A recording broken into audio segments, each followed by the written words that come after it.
Greetings, Hacksters! It's been a while since we had a tech highlight, and I'm so excited to share this one with you. I've had this package in the office for a little while now, and we're going to dig into it. We are going to look at the M5Stack Atom S3, tiny little board that I may or may not already have broken the little tamper-proof seal on. But this other one I also have not opened yet, which is the Timer Camera X, also from M5Stack. So we've got a couple of fun things to dig into. We're going to try and run a little demo code on the Atom S3. We'll see how that goes. I haven't tried it yet. I've only busted it out of the box to take a look at the back of it, but we can also look at the product page for that. Friday Night Brain. Okay. Well, first let's get this guy open because I already have. And as you can see, tamper evident packaging. I can't slide one past you on them. But there's lots of info on the package itself, and as with all their boards, they've got this incredibly detailed sticker with lots of info about the board itself on here. So it shows you exactly what the different pins are. We've got 6 GPIO pins exposed on here, as well as a couple more on this Grove compatible connector. This, I believe, is just the flex cable for the display, which is covered with a very stylish little caution tape to show you to treat it carefully. We've got a USB-C port on here, which you'll be using for power and programming. A little bit more information, but we can take a look at a bigger version of this, and that's what we're going to do now. First, we're going to look at a couple of previous things we've covered on the channel from M5Stack. This M5Stick, they just have this really lovely trend of making beautifully packaged boards, so you don't have to make your own enclosure. They've already got like a little flexures for pushing the button, as you can see on this M5 stick, and also the reset button on here on the side here. And there's a secret that we're going to show here in a second, so stick around for the secret. But yeah, we've covered the M5 stick, designed for wearables. It's got a little screen on it. It's programmable with different UIs.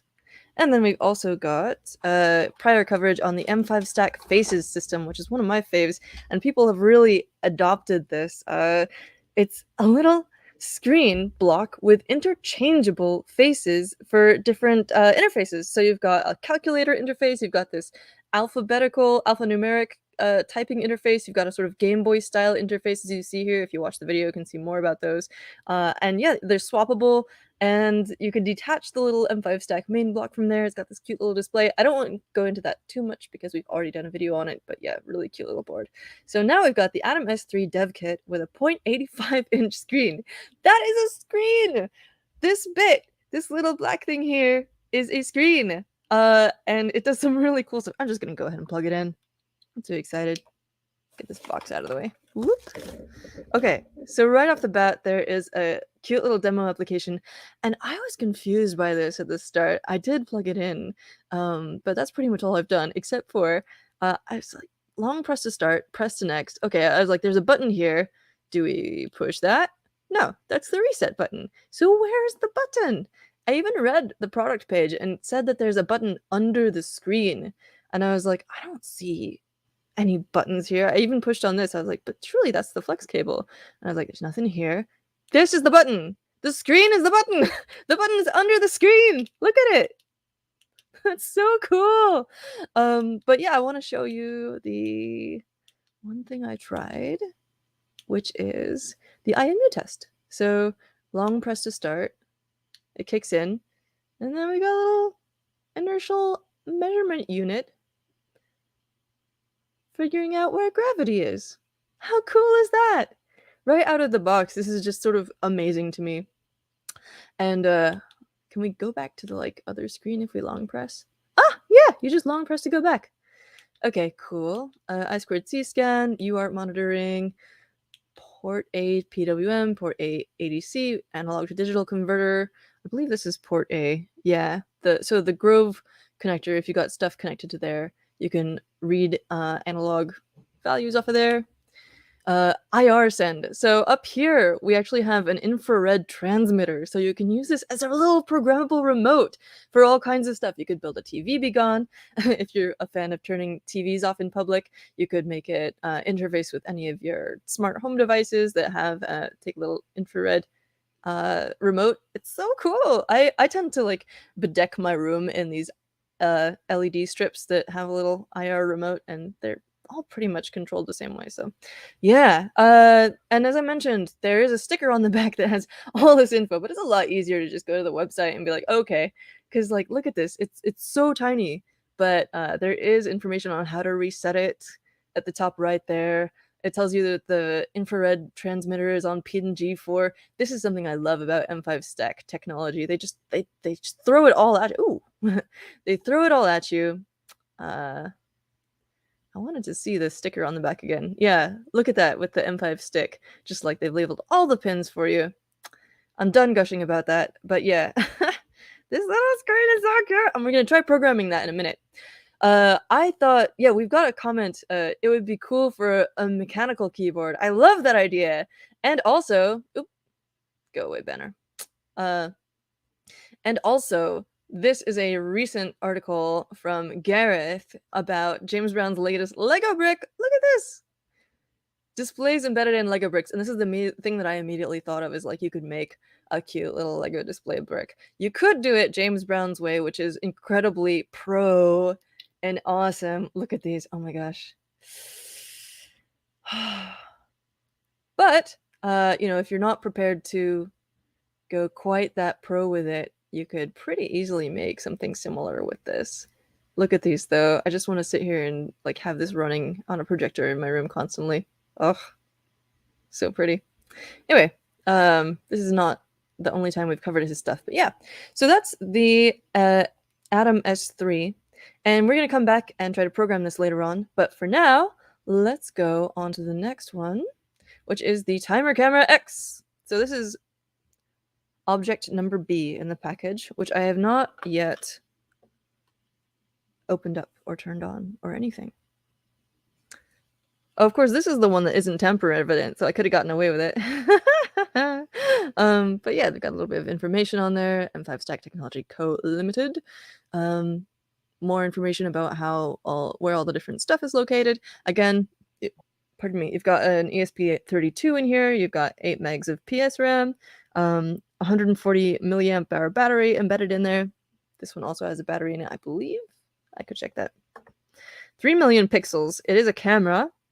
Big reset button. I don't know why they put that so big because it's like one of the least impressive things about this board. But yeah, I'm gonna zoom in here a little bit or get us some better focus. Yeah, that's sharp. We've got sleep, so there's a low power activation and auto photographing mode, which you can do a bunch of different things with the photos that you take with this. And what does this even say? It's so small. Low power something. Maybe it says it on the website, but let's open this up too. Yeah.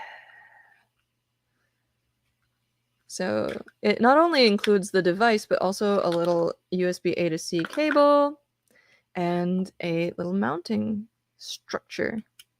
2 pieces here. You can connect those together. Actually, I think maybe you only use one of them at a time, but you have 2 little different options for attaching these to stuff. Come off. Doesn't really matter. I'm just going to plug it in a little bit. I'm curious to see if this one has any demo code running on it. And I'm not sure that you'd be able to tell anyway, because it doesn't have a display on it. But let's see if any lights come on, just for funsies. And in a second, we're going to dig into some programming stuff and see if we can get it to do something. Okay, we got some lights. Positive function. It's woken up. That's cool. Okay, let's look at some more interesting stuff. Oh, hey, you woke up and you've already got a charged battery. That's cool. So let's take a look at this product page and get a little bit more info on this guy. Again, yes, we've got 8 megs PS RAM, 3 million pixels on this camera, all kinds of other info. And again, we've got one of those Grove compatible ports. There are a bunch of different tutorials for this one. I've got some of them opened up and kind of dug through these. There's the camera tool getting started. There is a camera tool that you can install only on Windows, unfortunately, but it allows you to interface with the camera and take a look at what's going on, what it's photoing, get a live feed on there. There's also an Arduino environment hookup there, so you can install the boards in your preferences, add this JSON to your Arduino preferences for the board management URL, and then you'll be able to install the library. We've got two libraries for this. So there's the main M5Stack Arduino library, and there's also a camera timer X library, which I wasn't able to, and it's called timer cam, which is a little bit different. I've seen complaints that like they have a lot of different names for this product, which show up in different places like the software and the packaging and the Arduino libraries and stuff. So beware of that. But yeah, I did install this library. I was unable to find the example code, but sometimes if you install a specific library, you only get the example code once you've plugged in a compatible board, in my experience. So that could be what's happening, and since I haven't plugged this one in before, that may show up later on. What else we got? We've got a timer folder pusher. So you can automatically take photos and push them to a networked folder on the same network. So you share a folder on your computer to the network, the local network, and then the camera can connect to that network and upload photos to your folder. I, again, obviously haven't done this yet because I haven't plugged it in. You can also push to a folder on S3, and you can also push to a folder that is sort of run by M5Stack. There's also UI Flow, which is M5Stack's graphical programming interface, which I tried to load up here. You know, build your project faster and easier with UI Flow. There's a couple different options, 1.0 and 2.0. I see the Atom S3 on here. I do not see the camera, but again, it may be under a different name. So later on, I think I might try that one. But for now, just wanted to show you this one. And I think what we want to do is try some of the applications that are available through their other applications. So that is a browser-based thing. M5Stack also have a desktop application called M5 Burner, which I've gone ahead and installed. And I'm going to see if we can make anything else cool happen with this. For some of the applications and configuration, you need to create an M5Stack community account. So I've gone ahead and done that. And we should be able to do some coding on this and try some new stuff out. Tariq says, I have the Unit 5. Is that of the timer camera, a different version, or a different M5Stack object? I will have a look in a minute, but let's go into here. M5Stack Unit V or 5. Oh, yes, it is another camera. Hello, I would like you to load. The challenges of streaming up and down video at the same time. Ooh, look at this. Cool. AI camera powered by Kendrite K210, an edge computing system on chip with a dual-core 64-bit RISC-V CPU and a state-of-the-art neural network processor. Sweet. So if you want to do AI stuff with cameras, that's a cool one to check out. Thanks for the tip. Ooh, is that a little SD card? Micro SD. Oh, TF card. Huh. Interesting. Okay, cool. So I'm going to load up the M5 Burner software. And well, first, let's check out a couple of these other ones because I think that'll be interesting. Our Discord C-scan, we've got nothing hooked up. UART monitoring, so serial stuff. Port A PWM. You know, let's try hooking something up because I've got a bunch of Grove modules here. Just in case people weren't aware of what that is. Seed creates these Grove modules. They have a particular I2C compatible single directional, you can't plug it in wrong, little cable here, and they've got all these different modules that come in these like candy wrap packages. So I've got a potentiometer here. Let's try that analog read thing. And then we've got a PWM thing. So I think this little buzzer might be cool. I didn't plan this. I just sort of grabbed a few that looked fun. They've also got like 7-segment displays. We've got a temperature humidity sensor. We've got an ultrasonic distance sensor. All kinds of different stuff that you could hook up to. Ooh, you know, let's try that with the analog read as well. I wonder if it will work. It might end up as like a digital thing. I don't know. What kind of data is this? Okay, so port A PWM. We were going to try that with the buzzer, I think. And this may cause a horrible, horrible screechy noise. We will find out. Okay. We're going to long press to start. Oh, yeah, that's horrible. Wait, can I, like, change that? Oh, USB? Something, something?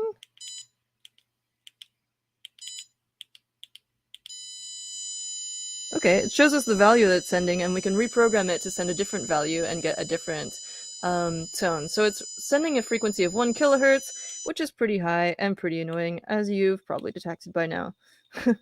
And an A, oh, you know, I didn't have to unplug that side.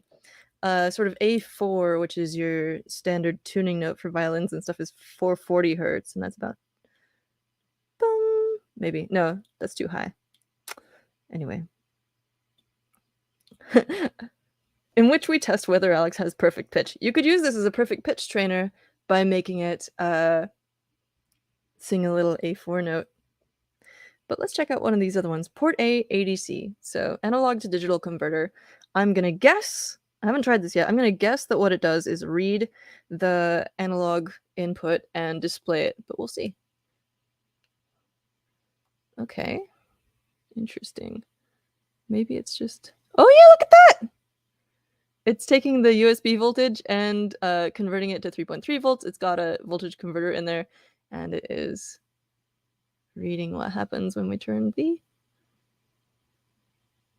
potentiometer. This is just the demo code, folks. This is really easy and fun. Oh, it's such a cute little screen. Oh. Okay, so now I'm gonna try and upload some different code on here.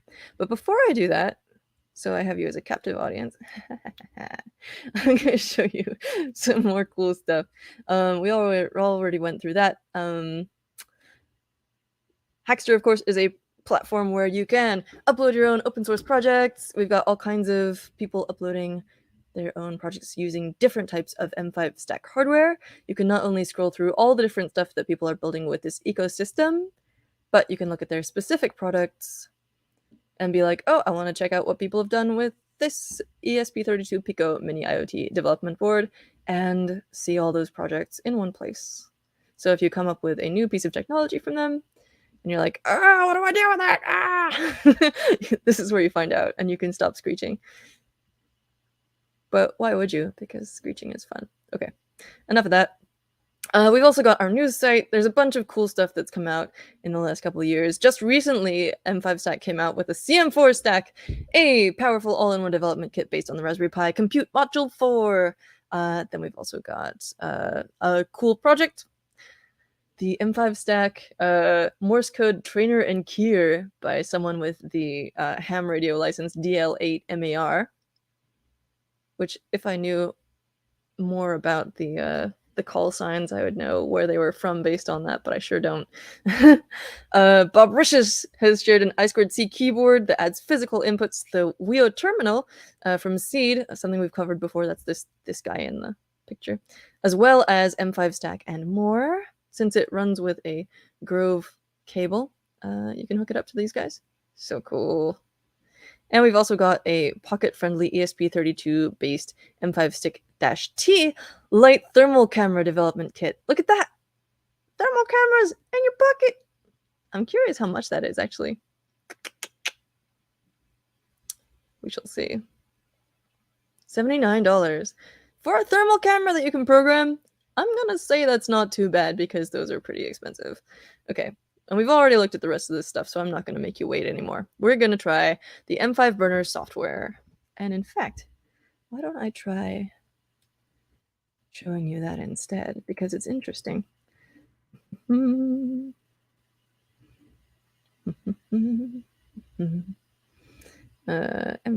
burner view. Okay. I think we can all see that now. I'm going to make it a little taller. And yeah, So over on the left side here, I've selected Atom S3. There's also the core. There's also the camera here. I'm not totally sure if this is the same one as the timer camera X, but we can try it. It says something about get token here, so I'm kind of curious about that get media token. It might just be like what port you're using, but let's try this. I believe that the top one is that UI flow thing that we've just been trying out here with the Grove modules and such. Disconnect this again. Maybe not. We've got a snake game. Let's try uploading that. Burn. It's an unofficial firmware. Are you sure you want to continue? Okay, start. And my hope is that if I have any issues with any of these, then it will be easy. Oh, it's already working. I don't. Okay, so I'm the little red snake guy. Oh, I almost got it. I've never been good at snake in any of its forms, so bear with me. Oh, I got it! I got one! I got two! Okay. Oh, no. Oh, no. Oh, I'm so bad at this. I think it's a reaction time thing. At least it's very forgiving that it, like... Maybe it's not me. It's the computer that is the problem. Um, there we go. Okay, cool. Ah! Is it better or worse that it goes... that it, like, overlaps the screen? I kind of like how you can get it to curve around these corners in a way and have it in, like, multiple spaces. Anyway, cool. Oh, it's supposed to be this way up, I think, because they tell you how many you've gotten. Anyway, so that's the snake game. I thought that was pretty fun. What else? We've got... if I had a microphone, I could make a little avatar. Oh, I'm very tempted to scrounge around and see if I've got a mic somewhere in here, like a Grove mic, because that is too cute! Oh! An image viewer. So each of these apps, you sort of download it into the application, the desktop application first, and then you can burn it onto your device. So I'm gonna just download all of these. Ooh, Breakout. I do love that game. Seems to be taking a few times to actually hit that button before it downloads, but I'm gonna download this one as well, just in case. And I'm gonna actually run off screen for a moment because I am gonna go try to find a mic because that avatar app is too cute. Oh yeah, it is backlit. So I think using it as a keycap is an awesome idea. It'll be a little thick, but I've seen worse. And yeah, you know, I forgot to give you the full rundown on the specs for these. So why don't I do that really quick? For this guy, it is a highly integrated programmable controller based on an ESP32-STU main control, which integrates so you've got Wi-Fi and Bluetooth because of that main chip. You've got integrated Wi-Fi function and 8 megs of on-chip flash, a 0.85-inch square IPS screen, so that's what you would look for. A programmable button at the bottom. It says at the bottom of the screen, and that's why I got confused about that button being like actually the screen. I kind of wonder if anything happens if I press it in this app. Nope, nothing, but we can reset it. And we get a new game. What else? Built-in 5-volt to 3.3-volt circuit, and that's why we got those results when we were connecting the potentiometer. Programmable button function, a 6-axis gyro sensor, MPU 6886, an onboard USB Type-C interface, power supply and firmware download. They say one HY 2.0-4P expansion port, and that's just their name for the Grove expansion port. 6 GPIOs and power pins reserved at the bottom to facilitate expansion applications. So you could build a little expander board for this and use those 6 GPIOs that are exposed on here plus power and ground. What is that? 5 volts power and ground. Those are all available to you, as well as these 2 pins over I2C. Oh, I accidentally got one. Nice. I mean, totally on purpose. So the total product size is only 24 millimeters squared. So if you can fit that into your keyboard, then you can make a keycap. I'm having better luck with this game while I'm not looking at it. That's so sad. Okay, so I'm gonna go grab a my big box of Grove, and we're also gonna test out that ADC application with the ultrasonic sensor because I'm not sure whether that's analog or not. We're gonna find out together. That first. Where'd it go? Oh, it was in the UI flow. So burn. Start. I've already found my account. Okay, cool. Oh, nobody take a look at that. It's okay. Oop-a-doo. So while that is burning, I am gonna go grab my big box of Grove, and I'll be right back.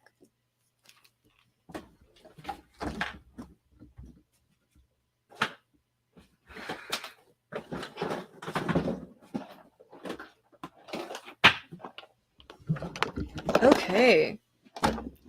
Doesn't seem to be going, which is unfortunate. Not sure why that is, but that's why I wanted to do this on screen, because you never know what's going to happen with a live demo. So instead of having this happen while I was trying to show you cool stuff, we already did a bunch of the cool stuff. But oh no, there we go. Cool.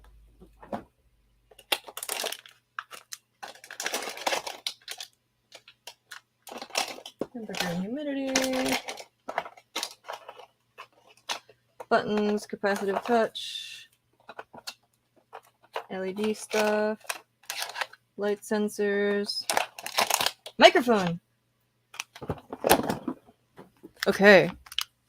Oh, nice. So let's see. This is different.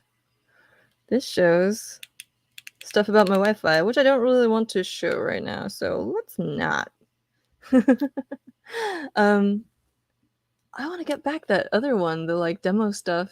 No! Grr! Well, let's try this avatar one, because I can't seem to get back the other one where I could try the ADC again. But we're gonna do this. That one's going a lot faster, and while it burns, the screen is just kind of staying on its previous state. Ooh, errors. No serial data received. I might have to reset and hold the reset button down for a couple of moments. This green LED turns on, which has stopped now, but it shows you that it's ready for programming. They have that on the product page. So let's try this again. Start. Oh yeah, there we go. Much more successful. So slight hiccup, but that was something that was easily remedied by me having read the product page. So cool. More inspiration to get back into programming. Yeah. You would just use the screen from this. You totally could. And I think it only runs about $16. So let's just verify that for you. Yes, the Atom S3 dev kit, this one, is $15.50, whereas the camera is a little bit more expensive. I think it comes out at... Show me how much you cost. Get one now. $17.95. So the other one is only $18. But this guy is $15.50. And successfully? Sweet. Okay, come on. Do the thing, please. I really want it to go. I keep forgetting I don't have to unplug that end of the cable. You can kind of hot swap these things. So, where did the mic go? Here we are. I'm going to reset it and hope that that makes the face appear. We'll see. Oh, yes! Oh! That is so cute! If you've watched this show for any amount of time, you know that I am obsessed with companion robots, and this is awakening. Oh, it's shrieking! Maybe because I'm like tilting it all around and stuff. Stop shrieking! Oh no! Or maybe it's because I plugged in the... There we go. Boop! Maybe it thinks it's very loud here. Boop! Hmm. Well, maybe this one needs a little bit of work. It's definitely doing cute little face things, but I don't think it's responding in any way to the actual sound level. So, wait, maybe it is.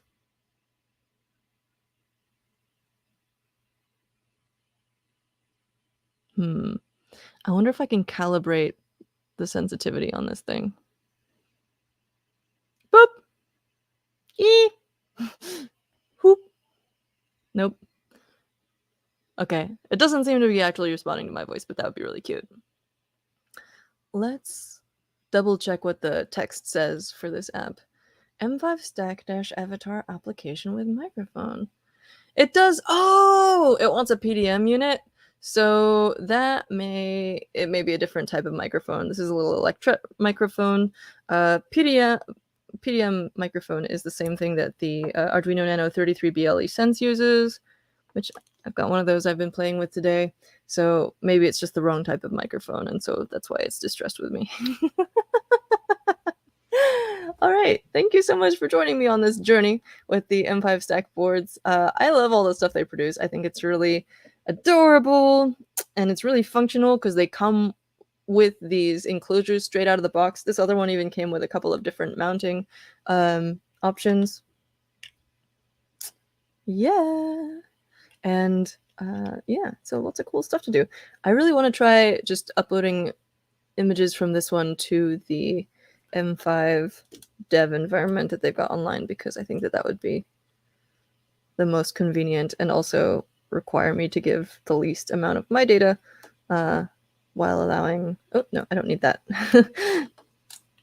while allowing me to retrieve the photos. Let's try it really quick, because I can never know where to stop with these things. We're going to go back to the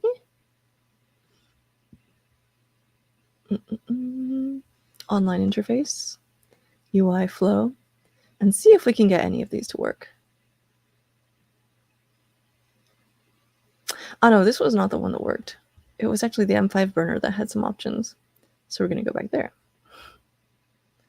Stop the screen, share the screen. And if you've got any other questions in the meantime, feel free to drop them. What if you hooked up speakers to it? I did hook up a little piezo speaker to it a minute ago, and that was horrible. But that's just because I hadn't programmed it to go in anything other than 1,000 hertz, which was a bad choice. Okay, so here we have the timer cam. This automatically sends them up to a cloud server. Gotta get a token. I'm curious about this. Huh. So we probably need that in order to see the photos, is my guess. Burn, we got that. So every 30 seconds, it'll wake up and try to send a photo. And where do they go? That's the question. Hard resetting. Sent to the cloud server where you can fetch them. Let's find out more about that.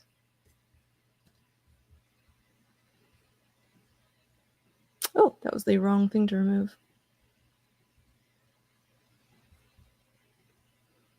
We're going to go back to the website, and we're going to see where we actually get to find those.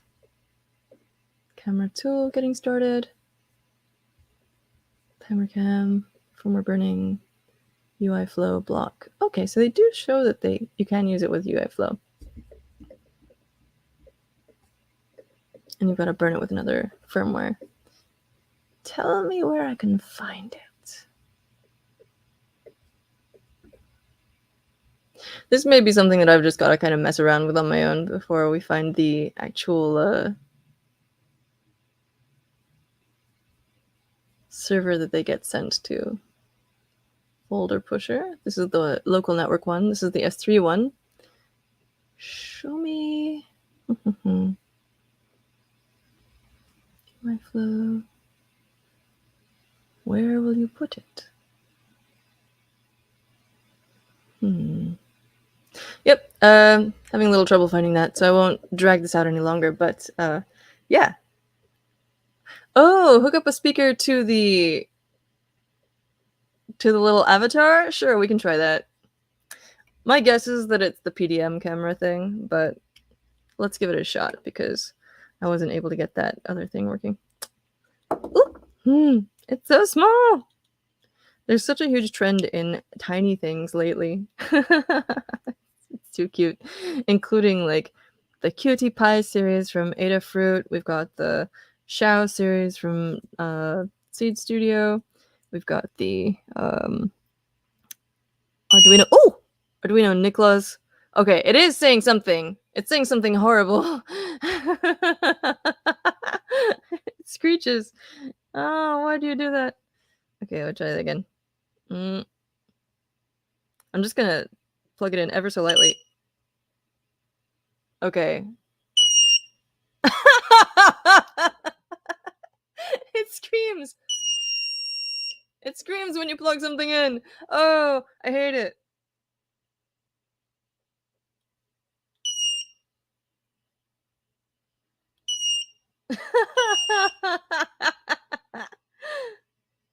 It's horrible. I love it. Okay, cool. I'm glad we've solved that mystery. Thank you for joining me on this epic journey with the new M5Stack, Atom S3, and also to check out um, the, my goodness, Timer Camera X. Very cool pieces of tech from M5Stack. Thank you so much for sending these over, and I'm going to have a lot of fun with them, especially this one. I can't wait to write something that is going to be really fun. Bleeping bad words. Maybe it's just constantly screaming profanities, and this is what it does to keep us from knowing. All right. Thank you for watching. Be sure to subscribe if you like this kind of thing, and as always, hack on.